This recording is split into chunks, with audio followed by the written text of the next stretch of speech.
इंधन टंचाईवरून राजकारण तापलं. संजय राऊतांचा मोदी फडणवीसांवर निशाणा. राज्यात इंधन टंचाईच्या मुद्द्यावरून सत्ताधारी आणि विरोधकांमध्ये आरोप प्रत्यारोप सुरू झालेले आहेत. देशात पेट्रोल, डिझेल आणि LPGचा कोणताही तुटवडा नसून काँग्रेसकडून जाणीवपूर्वक अफवा पसरवल्या जात आहेत, अशी टीका मुख्यमंत्री देवेंद्र फडणवीस यांनी केली होती. मुख्यमंत्र्यांच्या या टीकेला शिवसेना ठाकरे गटाचे नेते संजय राऊत यांनी जोरदार प्रत्युत्तर दिलं आहे. पंतप्रधान नरेंद्र मोदी यांनी देशाची बदनामी करणे थांबवावे आणि मुख्यमंत्री देवेंद्र फडणवीस यांनी त्यांचे समर्थन करू नये, असे राऊत यांनी म्हटलं आहे. संजय राऊत यांनी पत्रकारांशी संवाद साधताना देशातील वाढती महागाई, इंधन टंचाई आणि त्याचा देवस्थानांमधील प्रसादावर होणारा परिणाम यावर भाष्य केलं आहे. देशाची आंतरराष्ट्रीय स्तरावर होत असलेली मानहानी यासाठी नरेंद्र मोदी जबाबदार असल्याचा आरोप त्यांनी केला आहे. तसेच जर पंतप्रधान नरेंद्र मोदी यांच्याकडे संघर्ष थांबवण्याची क्षमता असती तर इराण आणि इस्रायलमधील संघर्षात एवढ्या लोकांचे प्राण गेले नसते, अशी टीका त्यांनी केली आहे. या दोन देशातील संघर्षासाठी अमेरिकेचे अध्यक्ष डोनाल्ड ट्रम्प यांनी जबाबदारी ठरवत संजय राऊत यांनी केंद्र सरकारवर निशाणा साधला आहे. मुळात नरेंद्र मोदींनी देशाची बदनामी करणं थांबवायला पाहिजे आणि महाराष्ट्राचे सन्माननीय मुख्यमंत्री देवेंद्र फडणवीस यांनी अशा बदनामी करणाऱ्या पंतप्रधानांचं समर्थन करू नये. गेल्या काही काळात हिंदुस्थानला जी मानहानी पत्करावी लागली आहे त्याला सर्वस्वी जबाबदार हे नरेंद्र मोदी आहेत, हे देवेंद्र फडणवीसजी यांनाही कळत आहे. संघर्ष थांबवण्याची क्षमता जर नरेंद्र मोदी यांच्याकडे असती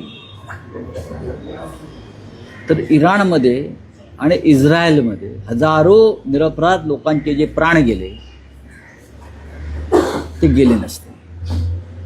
आणि हा दोन देशातल्या संघर्षाला जबाबदार मोदी यांचे मालक प्रेसिडेंट डोनाल्ड ट्रम्प आहे. ज्या पद्धतीनं बॉम्ब वर्षाव सुरू आहे, नरेंद्र मोदी आतापर्यंत ह्या संघर्षावरती त्यांनी तोंडातून एक शब्दही काढलेला नाही. ऑपरेशन सिंदूर सुरू असताना मोदींनी ऑपरेशन सिंदूर अचानक मागे घेतलं, ते प्रेसिडेंट ट्रम्प यांच्या दबावामुळे. जर ऑपरेशन सिंदूर थांबवू शकतात ते एका दबावाखाली, त्यांनी त्याच प्रकारचा दबाव प्रेसिडेंट ट्रम्पवर आणायला पाहिजे होता.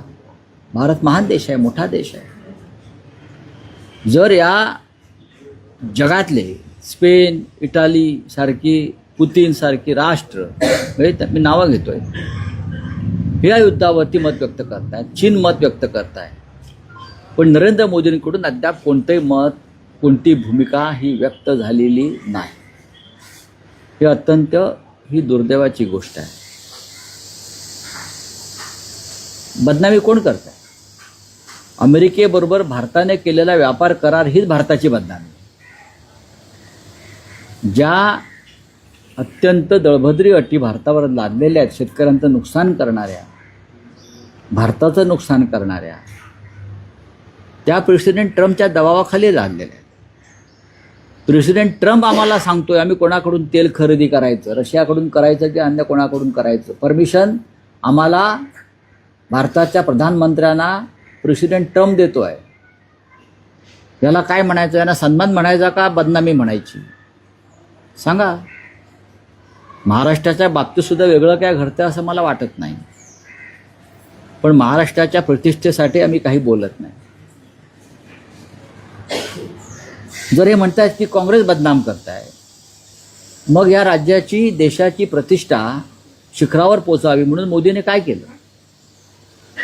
तुम्ही खोटं बोलताय.